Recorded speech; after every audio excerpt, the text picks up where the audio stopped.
కడప నగరానికి ఆనుకొని సెచ్కు కేటాయించిన భూములను వైసీపీ ప్రభుత్వం షిర్డీ సాయి ఎలక్ట్రికల్స్ కు చౌకగా కట్టబెట్టింది.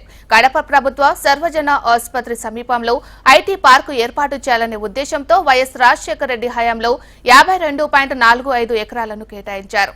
ఐటీ పార్కు కోసం ప్రత్యేకంగా విద్యుత్ ఉపకేంద్రం సైతం నిర్మించారు. జగన్ ప్రభుత్వం ఐటీ సెచ్ భూములను డీనోటుపై చేయించి దానిలో 49.8 ఎకరాలని షిర్డీ సాయి సంస్థకు 42.48 కోట్ల రూపాయలకు నామమాత్రపు ధరకు కట్టబెట్టింది.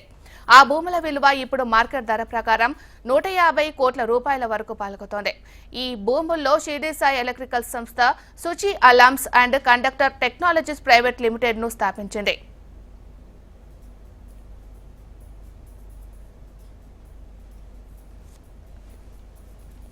ఆంధ్రప్రదేశ్లో షిర్డీ సాయి ఎలక్ట్రికల్స్ కంపెనీకి భూముల కేటాయింపులపై హెచ్ఎంటీవీ ప్రసారం చేసిన వరుస కథనాలపై ప్రభుత్వం స్పందించింది.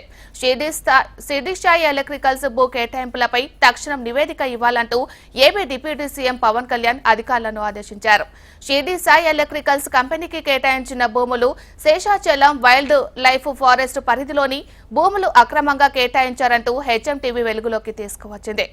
తిరుపతిలోని శేషాచలం అడవులకు ఆనుకొని ఉన్న ఉపాధ్యాయ నగర్ గ్రౌండ్ వాల్డ్ రోడ్డు అటవీ సరిహద్దు కంచెను షిర్డీ సాయి ఎలక్ట్రికల్స్ నిర్వాహకులు ధ్వంసం చేశారు. కంచె ధ్వంసం కావడంతో వన్యప్రాణులు ఆహారం, నీటి కోసం బయటకు వస్తూ ప్రాణాపాయానికి గురవుతున్నాయి.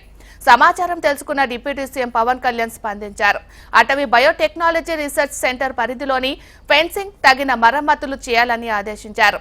దివ్యరామ క్షేత్రంలో జంగిల్ క్లియరెన్స్ సందర్భంగా చెట్ల నరికివేతపై ఆగ్రహం వ్యక్తం చేశారు. షిర్డీ సాయి అక్రమాలపై సమగ్ర నివేదిక ఇవ్వాలని అధికారులను ఆదేశించారు. సింగపూర్ టెన్షిప్ కేంద్రీయ విద్యాలయం, కడప ప్రభుత్వ సర్వజన ఆసుపత్రి, కొత్తగా నిర్మించిన క్యాన్సర్ ఆసుపత్రి, సూపర్ స్పెషాలిటీ ఆసుపత్రి, కొత్త కలెక్టరేట్ సమీపంలో ఉన్న విలువైన భూములను షిర్డీ సాయి ఎలక్ట్రికల్స్ అతి తక్కువ ధరకు కట్టబెట్టడంపై అభ్యంతరం వ్యక్తం చేస్తూ పులివెందులకు చెందిన న్యాయవాది టి జయరాం సహా చట్టం కింద అటవీ శాఖకు దరఖాస్తు చేశారు. షిర్డీ సాయి సంస్థకు కేటాయించిన భూములపై వివరాలు ఇవ్వాలని కోరారు.